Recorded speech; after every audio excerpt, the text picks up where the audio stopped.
Hey folks, I'm getting ready to start another project.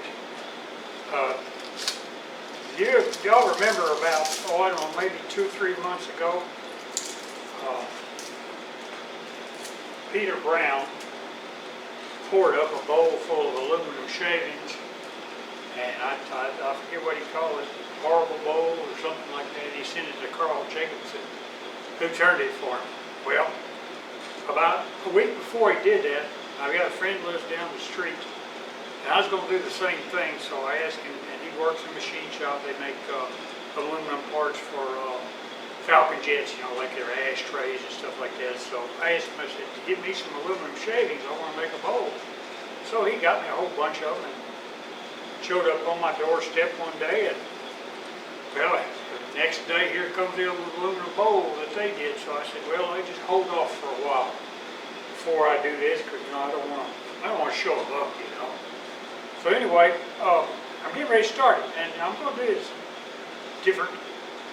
I try to do everything a little different. This is going to be. I'm going to use a plastic, Walmart, whatever, and I've already got a piece of wood cut right here. This is going to be. I'm going to make my plug. Probably should have found a softer piece of wood. I believe that's hickory. It's been out there a while, but I got plenty of it, so it don't really much matter.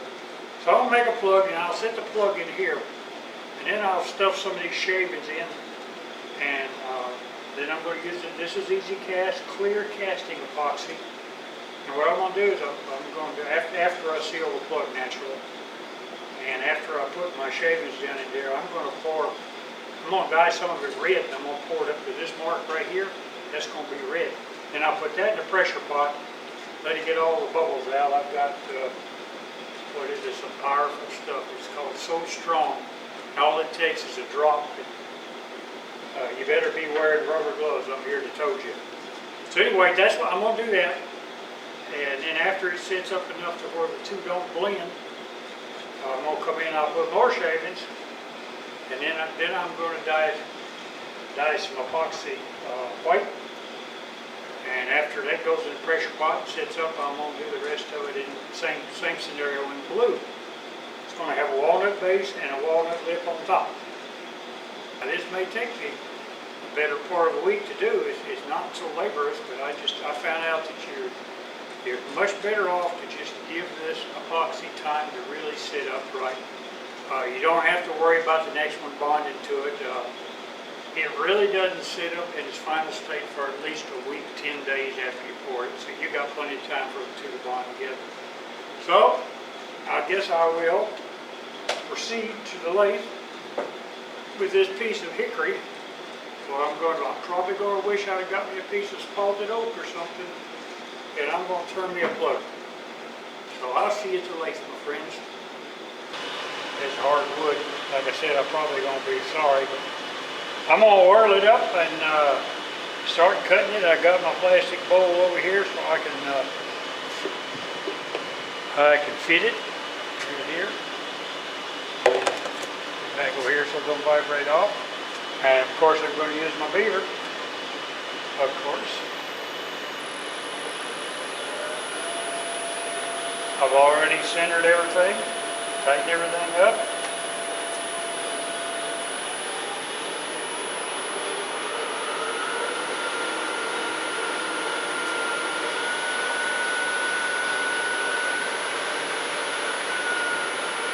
About 815 RPM.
I'll go ahead and put some sealer on this. That saves a little time later. And the reason I do this is that when I don't want to pull air out of it when I put it in the pressure pot. I just go ahead and seal it now to avoid them. All right, there you go. Ready to take it to the other room and start doing something different with it. I'll see you in there.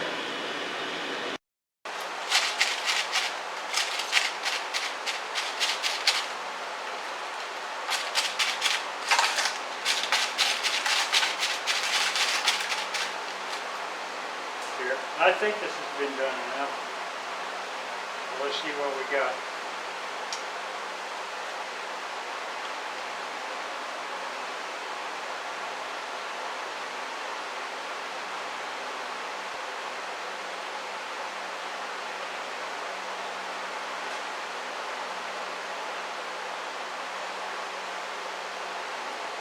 Right on the money.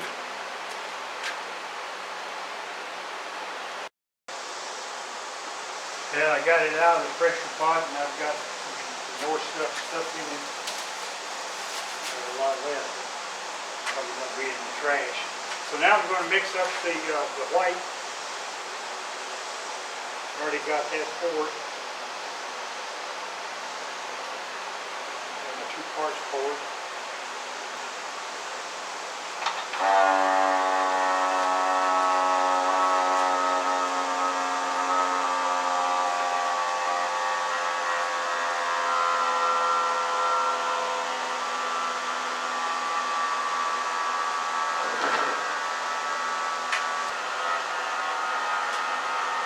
We'll see after I get this out of the pressure pot.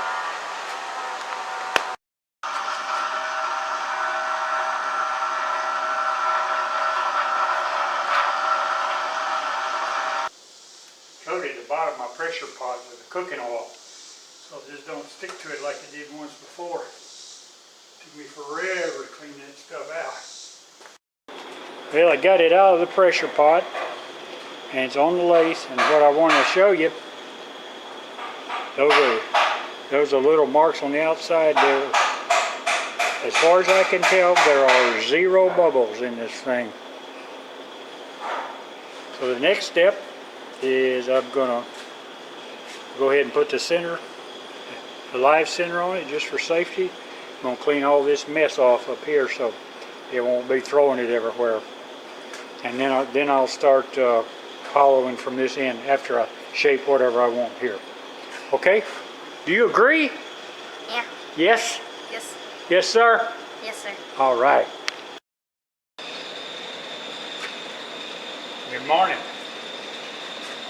Well, I got this back on the machine, and the first thing I'm going to do is go ahead and drill the depth hole. This is going to be my bottom, and then once I get that done, I'll clean up this and hollow it out to about 2.5 inches deep. So I've got my Jacobs chuck on, and first thing you want to do is give it a whack to seat it. I'm going to use my 3-step approach. This would be my final Forester bit right here. Looks like it could use sharpening. My second one. And my third and first, so you'll see what I'm going to do here. Just follow me along. Alright, I'm speeding this section up to about 16x, otherwise we'd never get this video done. But you can see I'm using a 3-step approach. You use the big one first, right there, and that gives me a place that it'll fit later. And then I use the next one, and then I use the center one, and this one will go to depth. And then I'll come back after I get this one done, and I'll come back and I'll use the second one and then the third one consecutively. What this does is it just makes it a lot easier on each one of them. You don't have one of them that's getting in there and getting all stuck and everything. So this really works good. Takes a little time, but it works. Is that I'm going to get a cutter I'm going to use a square cutter with a small radius. Now look at here, I want to show you something here. This is a little bit of, see how crooked that is? That really don't bother me too bad, except yesterday my grandson was over here, and he made him a little mold, and he finished it, and he got done there, and he said, "How's that, Paw?" And I said, "Well, you got some tool marks in the bottom." He said, "Well, that's good enough, isn't it?" And I said, "No, that ain't good enough. Get it right." So, guys, that ain't good enough. I'm going to have to fix it. I mean, I can't be hypocritical. If I make him do things like that, then I got to do them. So, I'll be cutting all this up and building a new handle for it. And hopefully, what I won't let this happen. What happened was I drilled this hole too big, and then when I put the epoxy in it, I let it slip. So that's what happened. Okay, first thing I'm going to do here is I'm going to take this off and sharpen it. It's been a long time since it's been sharpened. It feels sharp, but when you cut in resin, it's been my experience that you need to turn fast to have a very sharp tool. If you turn slow and it's not sharp, it'll have a tendency to chip out on you. So that's what we'll do next. So let me get everything together, and I'll show you guys who haven't seen it before how to sharpen a carbide cutter. Okay, the cutter I've got here is a square cutter that has a small radius on it. Now this one's been well used, and it's got some chips out of one corner. Evidently, Mayor Dominic one hit a screw or a piece of metal or a chuck with that end, so we got to make sure that, when we put it back on, that's in a place we won't use. All right.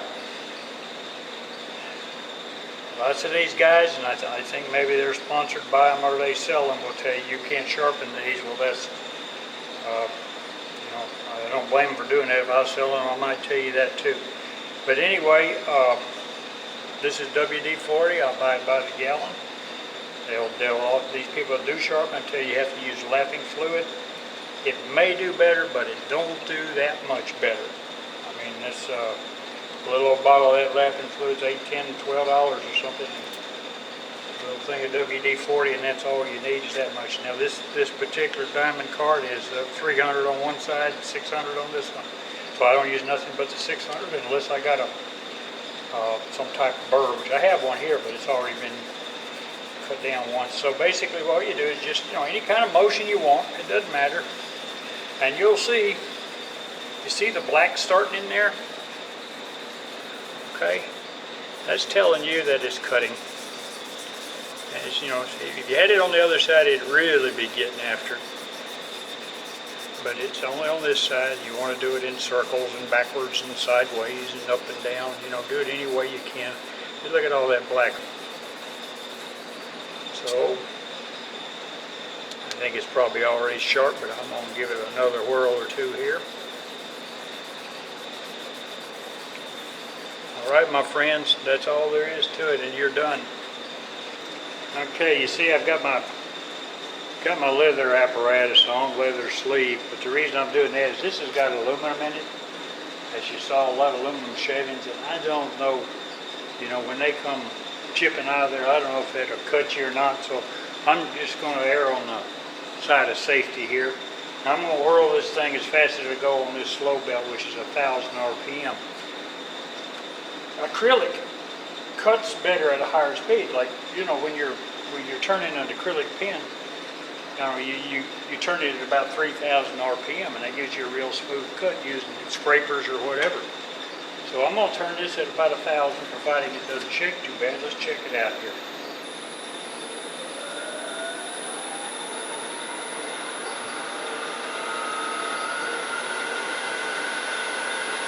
Got a little shake right there, but not bad. Can't shake too much, it's not that big. Okay, there's 1,001 RPM. So let's check that out. See what happens here. Let me get my thing on.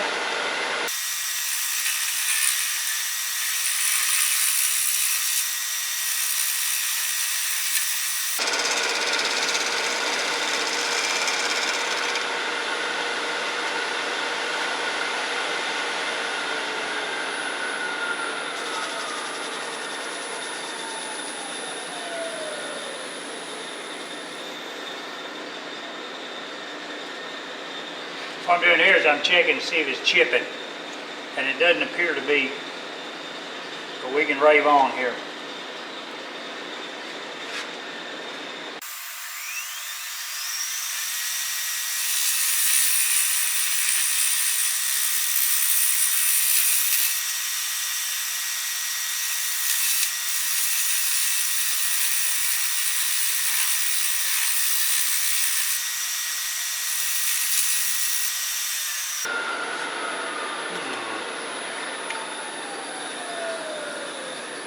I tell you right now, it doesn't cut as easy as straight acrylic. That aluminum slows it down. Still got a little ways to go here. See, it's still shiny right here.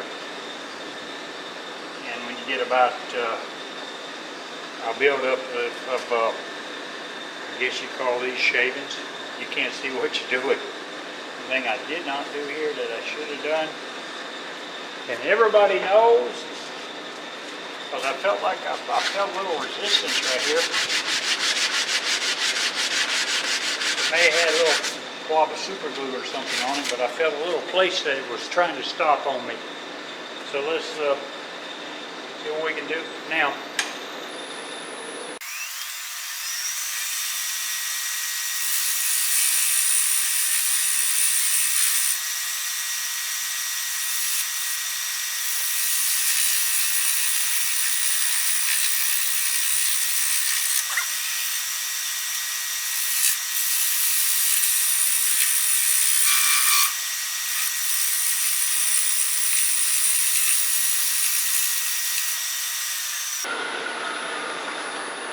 Well, it's pretty anyway. See what we got here. Well, that's going to be nice. All right, I'm there. Got a few little places. I don't think they're not air bubbles. I think it's where maybe a little piece of aluminum let go. It still has a little bit of that pink inside the white, but that's just going to have to be there. Well, that's going to be pretty nice. It's definitely different. All right, let me straighten this up right here, and then we'll commence on the inside. I'm going to leave this. I'm not going to try to do any fancy shape or nothing. So I'm going to come in here now. I felt like it might have been a little high. It is a little high. I knew it didn't feel quite right. I knew it didn't feel quite right. There you go. It grew on me. All right, try it again now. I'm just going to come in here and straighten this up right here. And then I'm going to come in here and start working on the wood.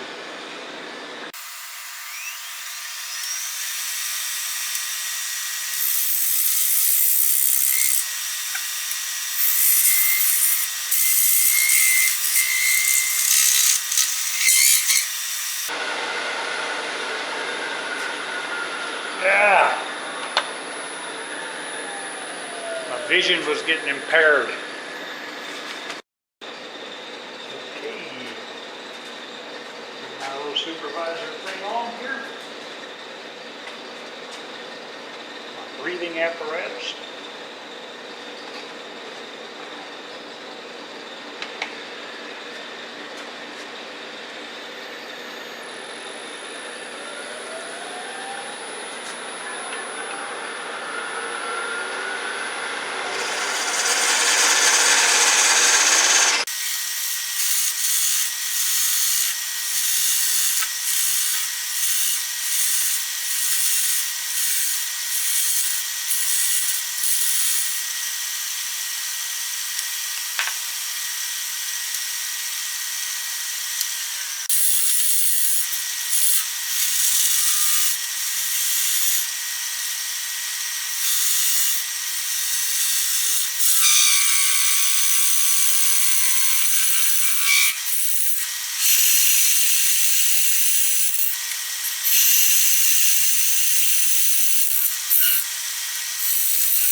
Alright, that's as deep as I'm going to go. And I got my piece of walnut all cut out. I've got this marked, and I'm going to go mix me up some 2,000 pound epoxy in a minute. But the first thing I'm going to do is go ahead and, this is like 36 grit. I'm going to scuff up all the edges on both sides. I'm not sure you really have to, but I always do. Just basically, you just need to scratch it real good.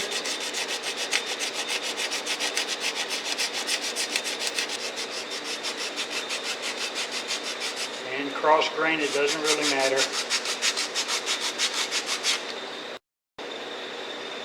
Alright, I've got some 2-ton epoxy. Currently I'm stirring it up. I put it in put both parts in a thing of hot water for about 20 minutes. I always keep my glues and epoxies in the refrigerator. The shelf life is extended quite a bit when you do that. That ought to get it. Lay it on cheer.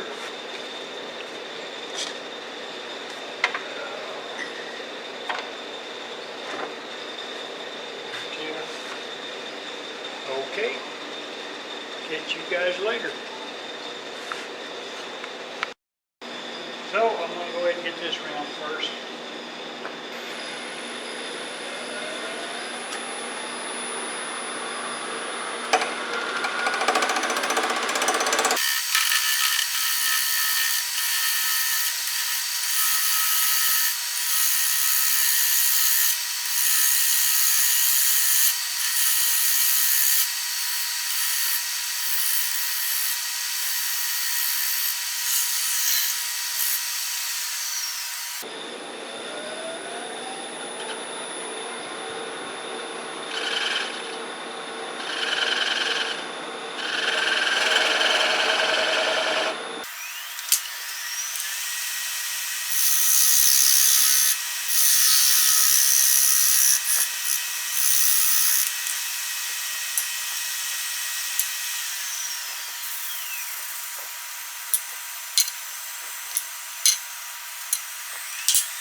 This is from 1 inch to 1 1/4.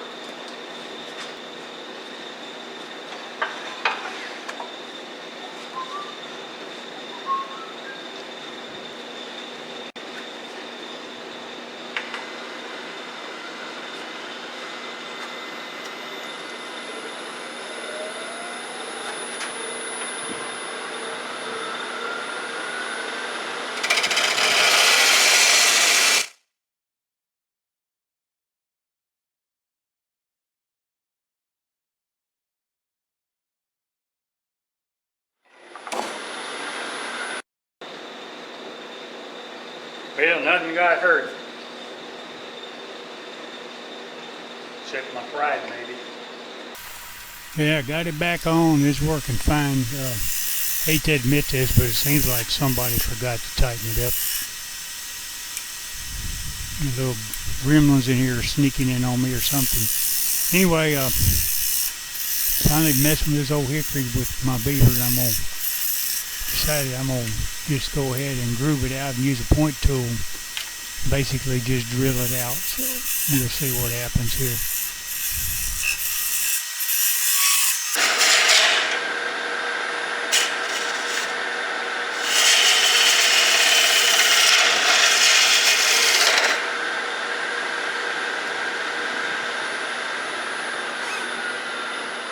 More than one way to skin a cat.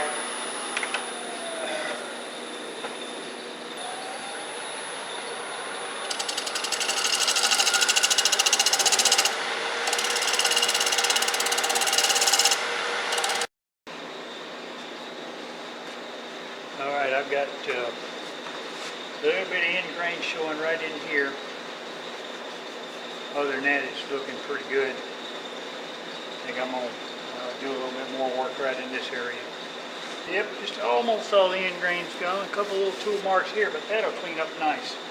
So I'm going to go ahead and cut my top lip now. And we'll epoxy it. And I guess we'll wait another day. And I probably really don't have to, but I just prefer to. Well, I've got the lip all glued on and with 2,000 pound epoxy, and it's going on there all night long. So it ought to be good and set now. I've had some trouble with that tenon, so I decided to go ahead and just put the live center back in the middle, just for grins. Like I always say, it's better to be safe than sorry. So I'm going to just go ahead and round this off right up to here, and come here and try to clean it up, and then I'll clean up the outside, and then we'll commence the sanding and shining up. Play it again, Sam.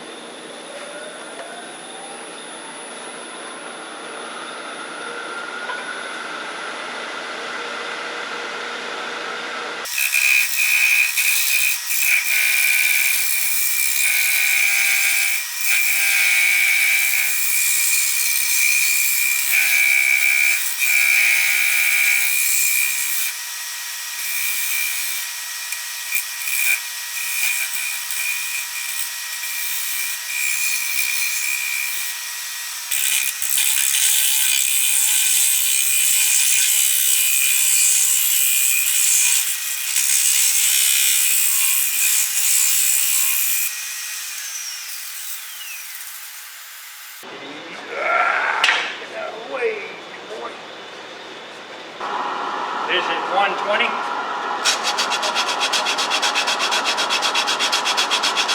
The end grain right here.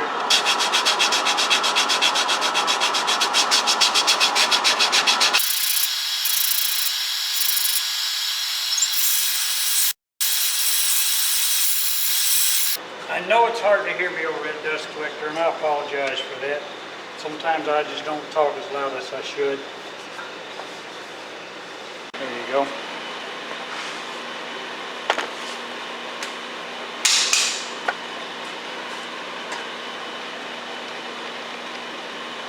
Give you an idea what it looks like. I think it's beginning to pick up. All right, I'll see you after a while. I got 2 coats of sealer on it, and I steel wooled it, sanded it just a little to knock off the high spots. I'm going to do something that I used to do when I turned pins that made them absolutely beautiful at half the time.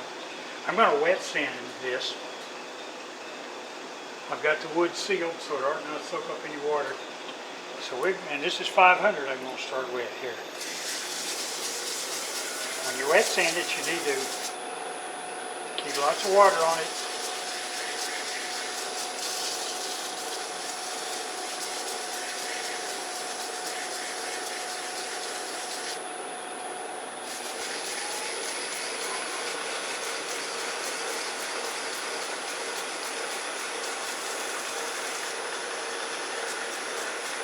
Mostly I'm sanding the resin. The wood's easy enough, you know. I use warm soapy water. It keeps your paper clean. All right, here we go. Now this is 1200.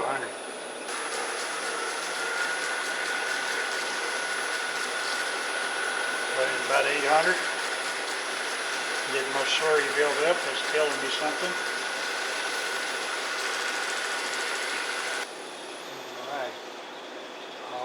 Nice gloss out of it now. Nice gloss. Look at there, guys. All right, here's a little trick that I don't tell very many people.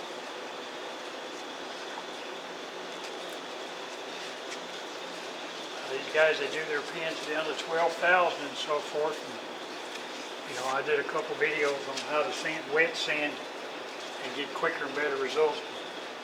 Didn't seem to take. Anyway, we use the back side of the paper now. And you do it fast.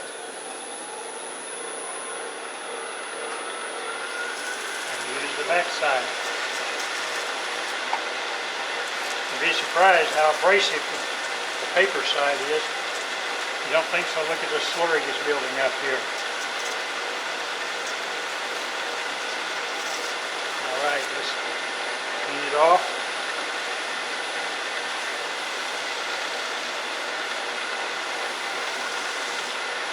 All right, let's take a gander.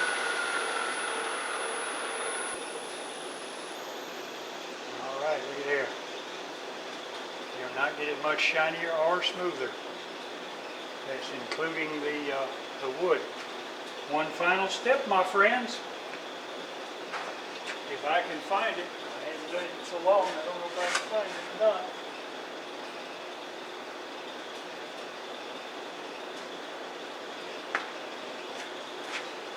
Hey guys, look at that. My goodness, look at that.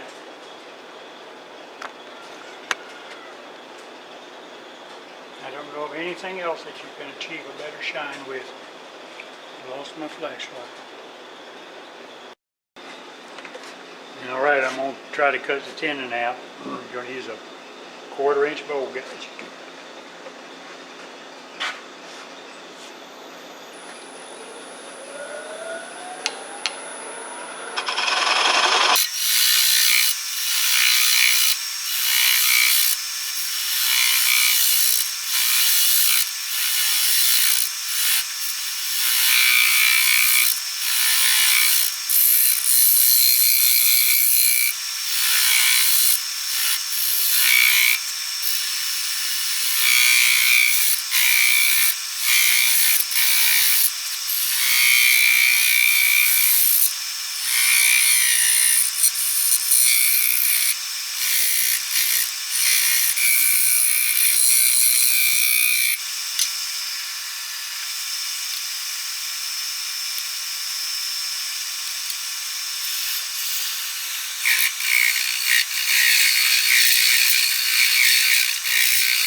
Alright, I got this little deal.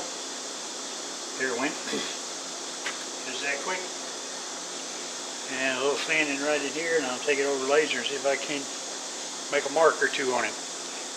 I've all seen the laser before lots of times, so I'm not going to mess with it. Get this done, finish it, and then we'll do the closeout. Here's your end product.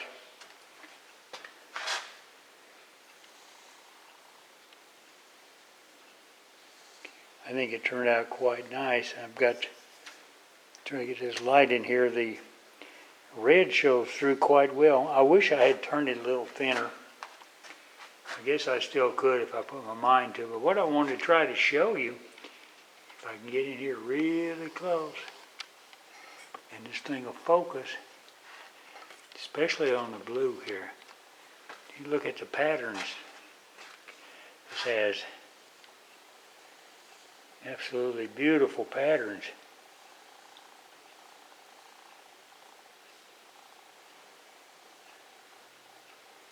Isn't that pretty? Let's go down to the white one. White one doesn't show up quite as well. Now the red, I've got the light inside it now. Let's turn the light off and see what the difference is. Okay, you can still see some beautiful patterns in there. Overall, I think this bowl turned out very nice.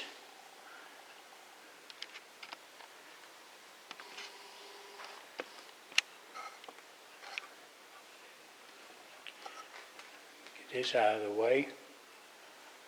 The bottom is, I didn't cut that tenon all the way out. I sort of liked it like that. It's got my natural signature in it. The inside, I put a little brass disc in the bottom.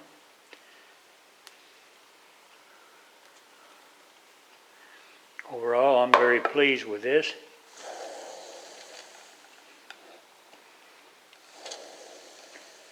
Anyway, guys, hey, if you like what I do, please subscribe, tell your friends, give me a like and all that kind of stuff, and whatever you do, keep it whirling. Take care. Bye-bye.